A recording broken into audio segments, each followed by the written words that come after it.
CMA inter group 1 पहले दें या 2? कॉन्टिन्यूस एक क्वेरी मेरे पास आ रही है, तो नेक्स्ट 10 मिनट्स में आइए इस बात को एक्नॉलेज करते हैं और एक माइंडफुल डिसीजन लेते हैं. I will be sharing my opinion and experience as a CMA to sort this topic for you. जब मैं स्टूडेंट से पूछती हूँ कि आपको ग्रुप 2 पहले क्यों देना है, तो स्टूडेंट्स बोलते हैं कि ऐसा हमने सुना है, ऐसा हमने सुना है कि समय कम लगता है ग्रुप 2 की तैयारी करने में. ओके, सो गाइस, मैंने मान लिया कंपैरेटिवली कम समय लगता है. व्हाई? बिकॉज हमारे पास अगर एक नज़र डाली जाए ऑन आवर सिलेबस, ग्रुप 1 में पेपर नंबर 5 से लेकर पेपर नंबर 8 तक है. Business laws and ethics, financial accounting, DT IDT, cost accounting. Okay, और ग्रुप 2 में पेपर नंबर 9 से लेकर 12 तक है OM SM, corporate accounting and auditing, financial management and business data analytics and management accounting. मैंने मान लिया जो इंस्टीट्यूट का वॉल्यूम हमारे पास है, यस कंपैरेटिवली कम है, बट गाइस, हम कभी भी कोई चीज़ जब डिसीजन ले रहे होते हैं उसे हम एकदम सब प्लेन एब्सोल्यूट मैनर में नहीं लेते हैं. रिलेटिव रहेगा. आपने कह तो दिया कि ये वॉल्यूम यहाँ ज़्यादा है, बट गाइस यहाँ पर जो कंसेप्ट हमारी स्टडी मटेरियल जो हमें दिया हुआ है वो काफ़ी डिटेल्ड है, बहुत ज़्यादा एक्सप्लेनेशन दिया हुआ है. जस्ट क्योंकि पेजेस कम है उस बेसिस पे आप डिसाइड कर रहे हो ग्रुप 2 पहले देना चाहिए, that doesn't seem to be wise choice. Okay, फिर पूछा जाता है तो कुछ स्टूडेंट्स ये भी कहते हैं कि ऐसा हमने सुना है कि ईजियर है ग्रुप 2.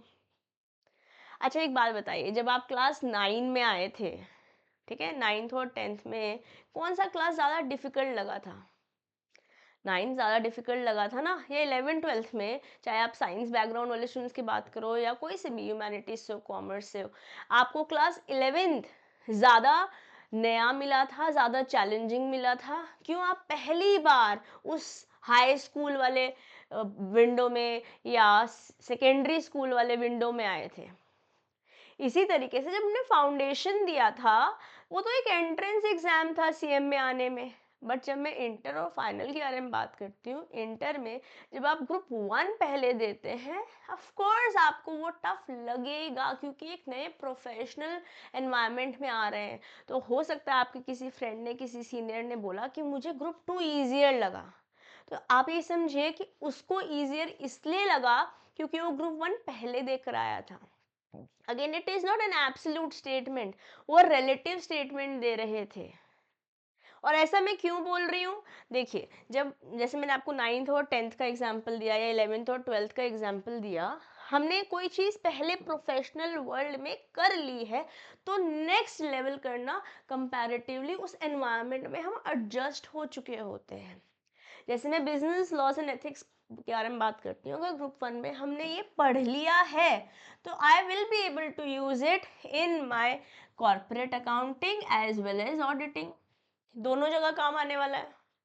ठीक है, अगर मैं फाइनेंशियल अकाउंटिंग के बारे में बात करती हूँ, तो अगेन ये कॉर्पोरेट अकाउंटिंग में काम आने वाला है. ऑडिटिंग में भी रेफरेंस लेते हैं हम अकाउंट्स का.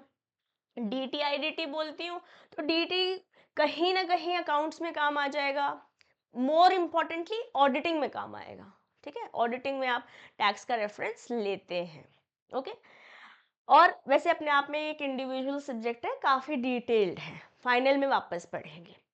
कॉस्ट अकाउंटिंग आपका मैनेजमेंट अकाउंटिंग में भी काम आने वाला है और ओएमएसएम में भी काम आने वाला है, फिनेंशियल मैनेजमेंट में भी काम आने वाला है, ऐसे अकाउंटिंग भी फिनेंशियल मैनेजमेंट में काम आने वाला है. तो अगर आपने कोई चीज़ यहाँ पढ़ रखी है, कंसेप्ट यहाँ स्ट्रांग हुए हुए हैं, टाइम कम लगेगा. जो वन अगेन जो आप बोल रहे हैं ना, वॉल्यूम कम है, टाइम कम लगेगा. Again, all of this is my opinion and experience both, क्योंकि मैंने बैक इन 2009-10 तैयारी करी थी फॉर माय इंटर. ओके, और मैंने दोनों ग्रुप साथ दिए थे. Okay, and I got all India rank also in my December 2010 attempt in inter. AIR 91 I was able to secure. And yes, मैंने पहले इंटर ग्रुप 1 की तैयारी करी थी. यहाँ मुझे समय ज़्यादा लगा था कंपैरेटिवली, जब मैं ये पढ़ने गई थी तो मुझे कम समय लगा था क्योंकि मैं यहाँ पर ज़्यादा समय दे चुकी थी। अब यहाँ पर अगर मान लेते हैं, लेट्स से फॉर एग्जांपल आपने पहले ये पढ़ा, तो यहाँ पे जो टीचर्स हैं वो आपको रेफरेंस दे रहे होंगे कि आप ये पढ़ चुके हैं, या मान लेते हैं डिटेल में पढ़ाते भी हैं, क्योंकि आप ये पढ़ चुके होंगे तो फिर आपको ये इजी लगेगा। समझ रहे हैं ना, प्रोफेशनल एनवायरनमेंट ले चुके हैं। बट कभी कभी मैंने ऐसे स्टूडेंट्स के साथ या अपने पीयर्स के साथ, जिन्होंने मेरे साथ सीएमए शुरू तो किया but due to various reasons complete नहीं कर पाया, या मल्टीपल अटेम्प्ट्स में जिन्होंने क्लियर किया, तो उनका एक्सपीरियंस ऐसा था कि इनिशियल 2-3 अटेम्प्ट्स जब लग गए, ग्रुप 1 दिसंबर में नहीं हुआ, फिर जून में नहीं हुआ, फिर दोनों ग्रुप की तैयारी, प्रेशर ज़्यादा आने लगता है, अपने आप पे भी प्रेशर, आसपास के फ्रेंड्स का भी प्रेशर, क्योंकि किसी और का क्लियर हो गया है और आपका नहीं क्लियर हुआ है, ये ज़्यादा दुख है, और फिर फैमिली से भी प्रेशर आने लगता है। ठीक है, तो उस समय चीज़ें डिफिकल्ट होने लगती है। And you have seen so many people becoming CMAs at the age of 21, 22, और हमारे पास तो एडेड एडवांटेज है इन आर प्रोफेशनल कोर्स कि हमें सिर्फ इंटर और फाइनल के बीच में सिर्फ 15 महीने की इंटर्नशिप करनी है। सही बात है। तो अगर हमारे को ये छोटे छोटे पॉइंटर्स जो अपने आप में बहुत बड़े पॉइंटर्स हैं, अगर इनका एडवांटेज लेना है तो कोशिश ये करनी है कि फर्स्ट अटेम्प्ट चीज़ें निकाली जाए, क्योंकि गाइस जितनी देर लगेगी ना उतना पेनफुल होने वाला है। एक बार ये ख़त्म करने की कोशिश करनी है, और ऑफ कोर्स इसका एडवांटेज, इसके रिवॉर्ड्स आपको आपके फाइनल में और मोर इम्पॉर्टेंटली कैंपस प्लेसमेंट में मिलने वाले हैं। अमेजिंग कंपनीज आती हैं, फॉर्च्यून 500 कंपनीज, बहुत बढ़िया फर्म्स एंड पीएसयूज हमारे को प्रेफर करती हैं एज सीएमएज। तो इस अपॉर्चुनिटी का हमें फ़ायदा उठाना है। Now again it is my personal opinion, I am giving a disclaimer. मैंने भी ऐसे ही पढ़ा था, and I suggest my students from the experience of my students and of my peers, of my friends, कि पहले अगर हम ग्रुप 1 की तैयारी कर लेते हैं तो हमें ग्रुप 2 में मदद मिलती है। तो मैंने माना कि यहाँ पर जो वॉल्यूम है वो कंपैरेटिवली कम है अगर मैं ग्रुप 2 चूज करने के बारे में बात करती हूँ, but then I gave you the logic behind it. Easier, क्योंकि आप ग्रुप 1 कर चुके होते हो, अगर आपने ग्रुप 2 कर लिया होगा तो शायद आपको ग्रुप 1 ईजी लगेगा। अब एक पॉइंटर आता है, मैम यहाँ पे ज्यादा लोग पास हो जाते हैं। देखो, ऐसा है, अगर सब लोग, सारे स्टूडेंट्स ग्रुप 2 पहले देने लगेंगे, ठीक है, तो ग्रुप 1 का पासिंग परसेंटेज ज़्यादा हो जाएगा, for the reason again because your knowledge is more now, for the reason again कि आप एक ऐसे एनवायरनमेंट में ढल चुके हो जहाँ एंट्रेंस लेवल से आप प्रोफेशनल लेवल पे एक पेपर देके क्लियर कर चुके हो, तो नेक्स्ट तो बेटर होगा ही ना।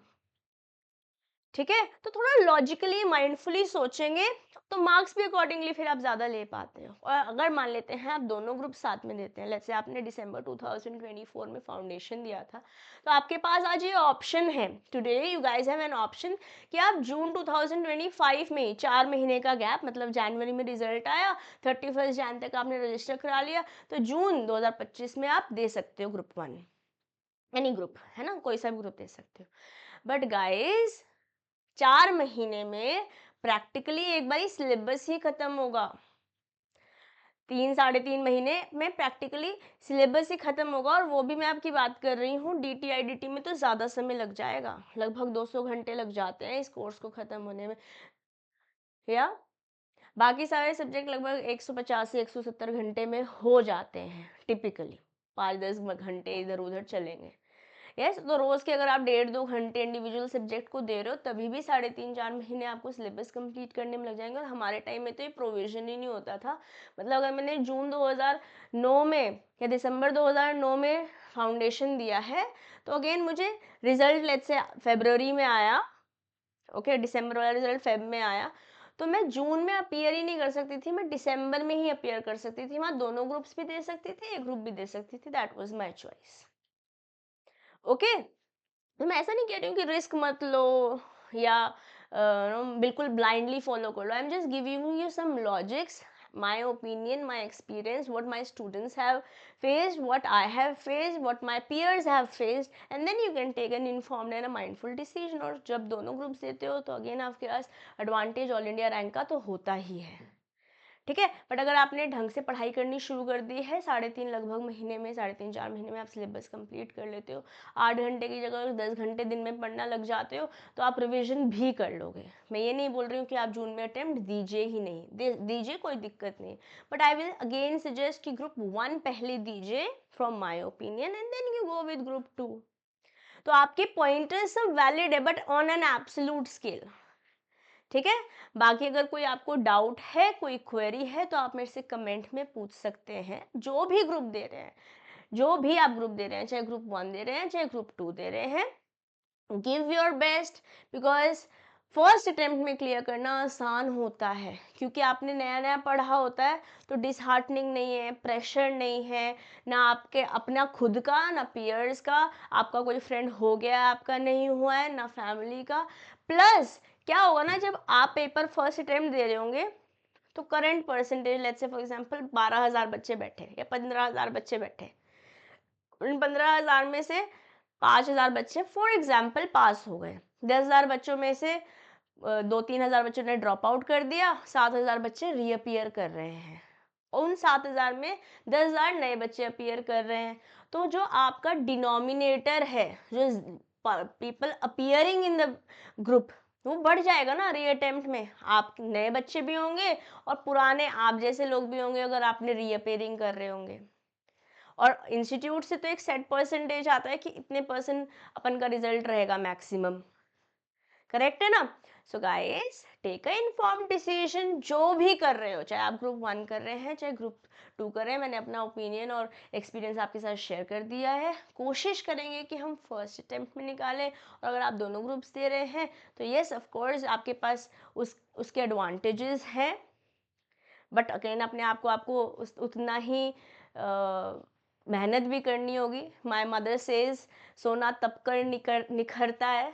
तो yes, you will shine, but then you'll have to work hard. और इस पर मैंने एक डेडिकेटेड वीडियो कर रखी है कि आपको CMA इंटर ग्रुप्स दोनों साथ देने चाहिए या सिंगल देना चाहिए। तो if you haven't watch that video, I will link it in the I button above, आप उसे क्लिक करके चेकआउट ज़रूर कीजिएगा, ठीक है।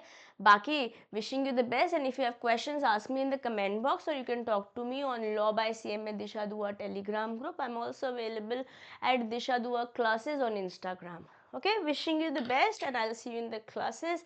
Till then, keep learning, keep growing. This is your friend and your teacher, CMA Disha Dua, signing off for today. Bye bye.